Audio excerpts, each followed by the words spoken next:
ఓం శ్రీ గురుభ్యో నమ. శ్రీలలిత త్రిశతి ఈనాటి నామము సర్వ విమోహిని. ఈ నామరూప దేవత వివరణ ఏమిటంటే, ఏ మానవుడు చేత అయినా వాడి ప్రారబ్ధ కర్మ చేత వాడి బుద్ధిలో ఉన్న అంతరాత్మ మానవుణ్ణి అంటే ఉపాధి అంటే శరీరము, ఆ శరీరాన్ని అజ్ఞానంలో ఉంచుతుంది. ఈ నామరూప దేవత అనబడేటువంటి దేవత సర్వ విమోహిని అనబడేటువంటి స్వరూపిణి మానవుణ్ణి అజ్ఞానంలో ఉంచుతుంది. ఎందుకు ఉంచుతుందండి అజ్ఞానంలో? జ్ఞానంలో ఉంచవచ్చు కదా అంటే, ప్రారబ్ధ కర్మ ఫలితములు అనుభవించటం కొరకు అజ్ఞానంలో ఉంచుతుంది. జ్ఞానం వస్తే వాడు కర్మలు ఇవన్నీ ఆలోచన వస్తే వేరే రకంగా ఉంటుంది. అందుకని మాయా అంటారు అన్నమాట. ఇంకా అట్లా వివరంగా చెప్పాలంటే, మేము మంత్రసాధన చేస్తాం కదండి, మరి మేము తీర్థయాత్రలు తిరుగుతాము, తర్వాత గంగా నదిలో మునుగుతాము, అనేకమైన దేవుళ్ళకి లంచాలు ఇచ్చి అనేకమైనటువంటి బెనిఫిట్స్ మేము పొందటానికి అడుగుతుంటాము. తర్వాత అనేక స్వామీజీలకు పాద పూజలు, చాలా గొప్పవాళ్ళు వాళ్ళందరూ కూడా అది ఇది అనేటైతే, ఎక్కువ మంది ఆధ్యాత్మికం పరంగా ఈ శాంతులు కూడా చేద్దామండి మేము, ఇవన్నీ చెప్తుంటారనమాట.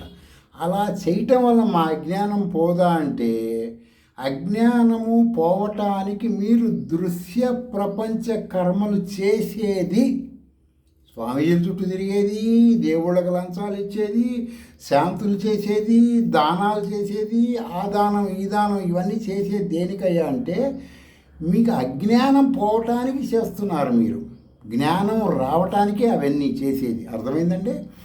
ఆ కర్మలు చేసేది అందుకనమాట. అజ్ఞానం పోతే ఏమవుతుందండి? ఏ మానవుడికైనా వేద ప్రామాణిక కర్మలతో అవసరం లేదు. అజ్ఞానం పోయిందంటే నీకు వేదంతో పని ఏమి లేదు. వేదం ఎవరికండి? అజ్ఞానులకి, అవిద్యాపరులకి. నీ జ్ఞానం వస్తే వేదంతో పని లేదు. అదేంటంటే మరి జ్ఞానం వస్తే ఇది మాకు ఇంకా దేవుడితో పని లేదా అది ఇదంటే, అప్పుడు అహం అంటే ఏంటి? అహం అంటే నేను, లేక నా పేరు, లేక నా జీవాత్మ, ఈ విధంగా మీరు అనేక పదాలు, అనేక రకాలు ఉంటాయి అన్నమాట. అవన్నీ జ్ఞానం వస్తే పోతాయి అన్నమాట. పోయి నేను అహం కాదు. అర్థమైందండి? నేను పరబ్రహ్మముని. నేను అహం అంటే ఏంటి? జీవాత్మ. అహం బ్రహ్మాస్మి అని ఒక వేద వచనం ఉంది కదా, మహావాక్యము. దాని అర్థం ఏంటి?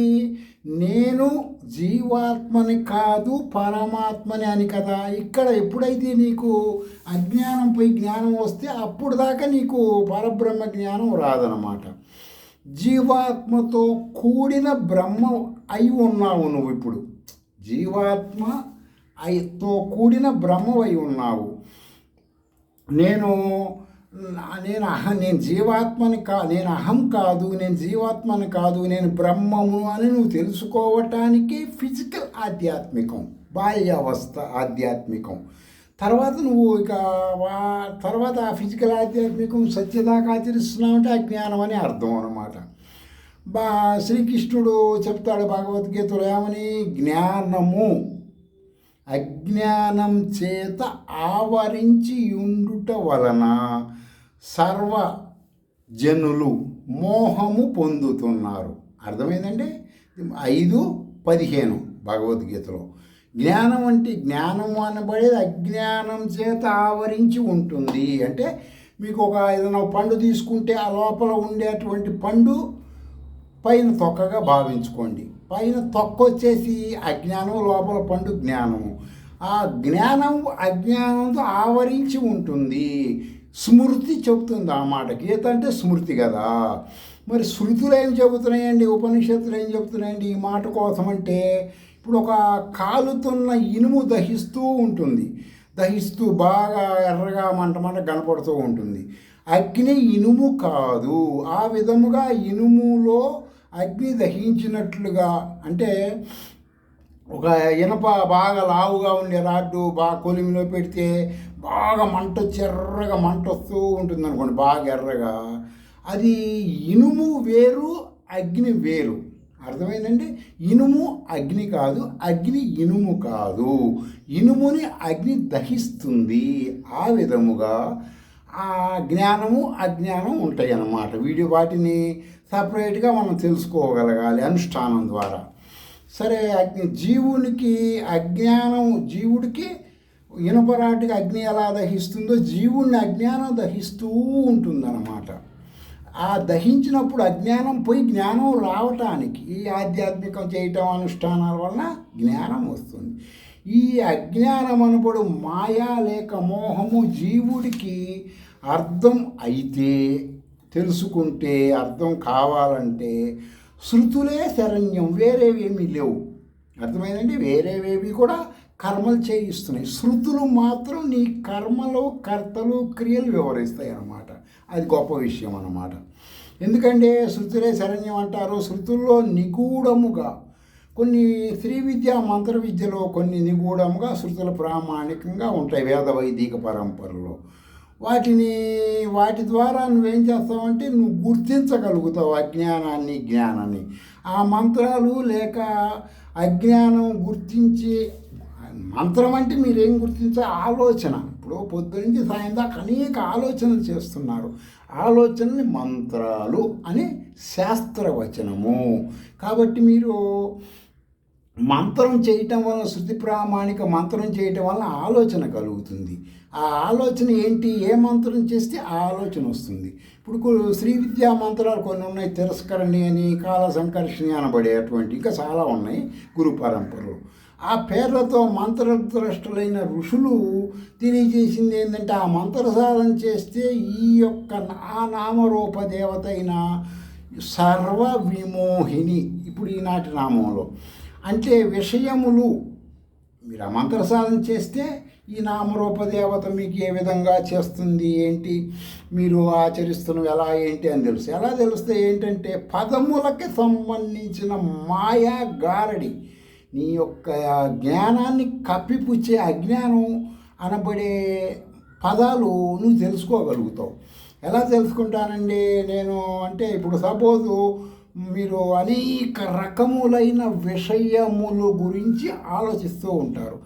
ఆ విషయముల గురించి ఆలోచించినప్పుడు ఆ పదములోంచి యా అనబడేది తీసేసి మీరు ఆలోచిస్తే మీకు ఆ విషయాలకు సంబంధించిన ఆ విషయాలు అంటే ఏమిటని మీకు జ్ఞానం కలుగుతుంది. విషయముల్లో యా తీసేస్తే తెలుస్తుంది మీకు ఆ పదం ఏంటో చూడండి, అప్పుడు మీకు అర్థమవుతుంది. అప్పుడు ఏం చేస్తారు మీరు ఈ మంత్ర సాధన చేయటం వల్ల? ఇంటూ, డివైడెడ్ బై, ప్లస్లు ఇలాంటి వాటిల్లో మీరు అలర్ట్గా ఉండి వీలైనంత వరకు వాటిని ఉపయోగించడానికి ఇష్టపడరు.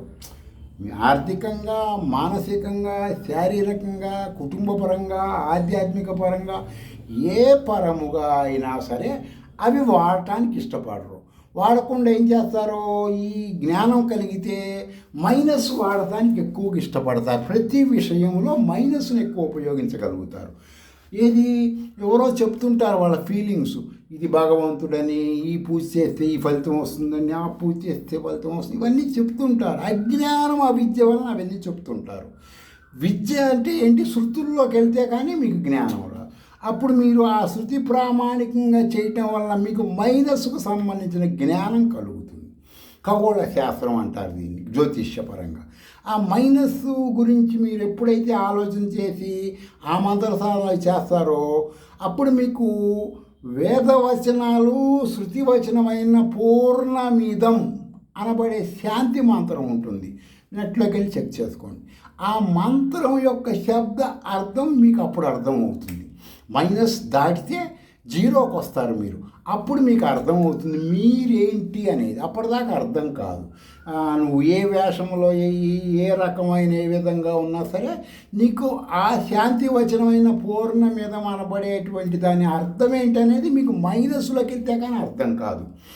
సరే, శృతి చెప్పినటువంటిది అది అర్థమైందంటే సరే.